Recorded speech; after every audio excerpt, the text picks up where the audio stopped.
कि जिससे और कुछ इंफॉर्मेशंस निकल कर सामने आ पाए?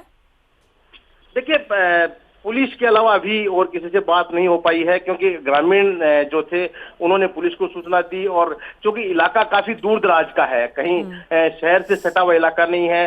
रतनगढ़ जो विधानसभा क्षेत्र है वहां का ये गांव है, उसके बाद राजलदे से थाना लगता है और काफी दूर दराज का जो इलाका है, तो निश्चित तौर पर वहां तक पहुंचने में अभी जो तमाम जो चीजें हैं उनको वक्त लगेगा और उसके बाद जो पूरी स्थिति है वो साफ हो पाएगी। जी ठीक है, इस समय हम 3 तस्वीरें आपको फिर से बता दे रहे हैं। प्लेन का मलबा जहां पर गिरा है वहां पर आग लग गई है। दूसरी तस्वीर आप देखिए, क्रैश के बाद जो अलग अलग पुर्जे, अलग अलग मलबे, उसके टुकड़े पाए गए हैं वो है। मौके पर भीड़ जमा है, 2-3 शव के टुकड़े वहां पर पाए गए हैं, लेकिन अभी तक ये नहीं पता चला कि पायलट कहां पर है, पायलट कहां से ये जो विमान हादसा हुआ है, क्रैश हुआ है, फिलहाल वो कहां से उड़ान भर रहा था। लेकिन ये जरूर नजर आ रहा है कि जिस तरह वहां पर जो लोग मौजूद थे, जो चश्मदीद थे, उन्होंने बताया कि इमरजेंसी लिखा हुआ है, तो यानी कि सेना का ये फाइटर जेट ही था जिसने उड़ान भरी थी और जो हादसे का शिकार हो गया। नियंत्रण खोने की वजह से शायद ये शायद संभवतः हम बता रहे हैं आपको, ये हादसे का शिकार हुआ है विमान।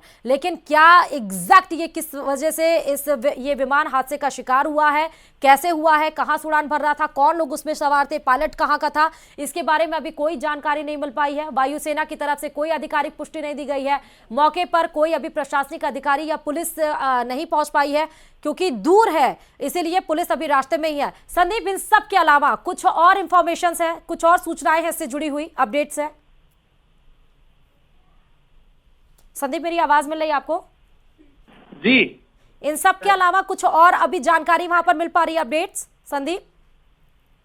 देखिए, अपडेट की जहां तक बात है, जो कलेक्टर एसपी हैं उनके बारे में जानकारी मिली है कि वो फिलहाल चूरू से रवाना हुए हैं, मौके पर पहुंच रहे हैं और डिफेंस को जो है इसकी पूरी सूचना दी गई है। वहां से चूंकि जब तक अधिकारी पहुंचेंगे उसके बाद पूरी स्थिति है जो साफ हो पाएगी। पायलट, क्योंकि एक और बात जो सामने आती है, इस तरह के हादसे जब होते हैं तो निश्चित तौर पर जो पायलट होते हैं वो या तो काफी दूर उसमें जो है वो फॉल कर जाते हैं, पैराशूट का उपयोग करके वहां से निकल जाते हैं।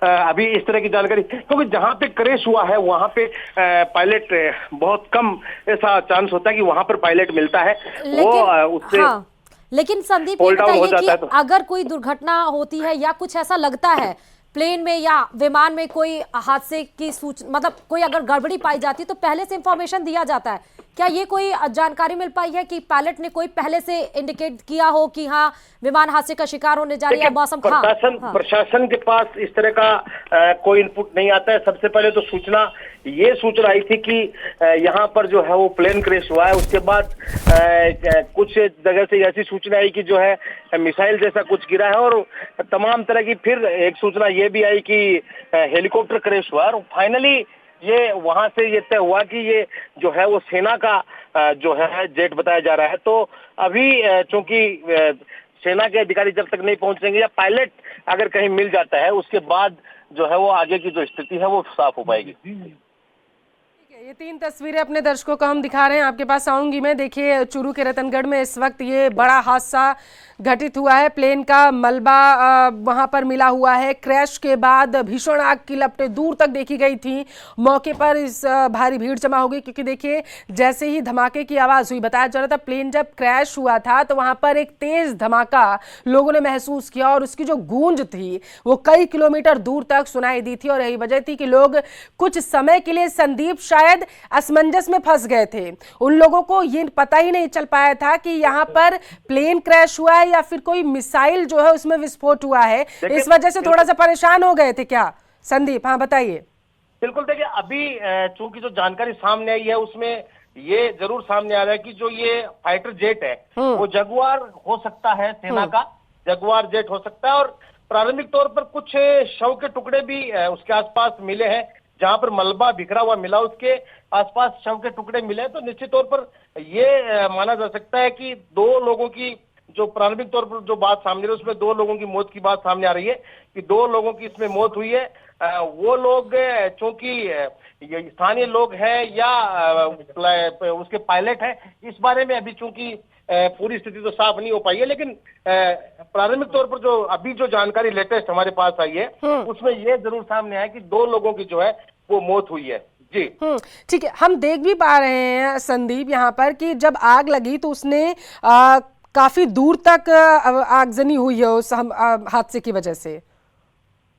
बिल्कुल, जहाँ गिरा है वो जो हाँ। जिस जो जगह जो लोकेशन आई है वो जोहड़ जैसी लोकेशन लग रही है, जहां पर चारों तरफ जो है वो बंजर जमीन है, उसके अलावा वहां पर कुछ दिखाई नहीं दे रहा। और आग चूंकि ये बारिश का मौसम है तो चारों तरफ तो नहीं फैली, लेकिन जहां मलबा गिरा है वहां से जो लपटें उठ रही हैं उसको आप साफ तौर पर जो है वो देख सकते हैं। लेकिन संदीप ये बड़ा हादसा हो सकता था, क्योंकि देखिए बारिश हो रही है लगातार, इसकी वजह से जो आसपास घास है और जो पेड़ है वो क्योंकि अभी गीले हैं, इस वजह से आग जो है वो ज्यादा दूर तक नहीं फैली। क्योंकि अगर बारिश नहीं हुई होती तो सूखी लकड़ियों में, सूखी घासों में आग दूर तक फैल सकती थी, यहाँ पर हादसा ज्यादा बड़ा हो सकता था। बिल्कुल बिल्कुल, देखिए जो बारिश का मौसम है तो रेगिस्तान में जो वनस्पति इस वक्त है वो हरी है, इस वजह से आग नहीं फैली। दूसरा, आबादी क्षेत्र में नहीं गिरा, ये एक अच्छा जो रहा कि आबादी क्षेत्र में अगर गिरता तो उसके बाद बिल्कुल ये माना जा सकता है कि बड़ा नुकसान हो सकता था। जिस तरह से पिछले दिनों प्लेन जो क्रैश हुआ उसमें जिस तरह से नुकसान हुआ, बिल्डिंग पे गिरा और काफी जो डॉक्टर्स थे बिल्डिंग के अंदर थे उनको अपनी जान गंवानी पड़ी, तो निश्चित तौर पर ये एक सुखद बात हो सकती है कि आबादी क्षेत्र में नहीं गिरा। लेकिन अभी चूंकि बहुत सी चीजें इसमें सामने आएंगी, बहुत सी बातें निकल कर आएंगी कि आखिर क्या हुआ है, कौन लोग हैं जिनकी डेथ हुई है, कितने लोगों की हुई है। क्योंकि अभी प्रारंभिक तौर पर जो डेड बॉडी के टुकड़े जो मिले हैं उसी के आधार पर जो ये अंदाजा लगाया जा रहा है कि 2 लोगों की जो है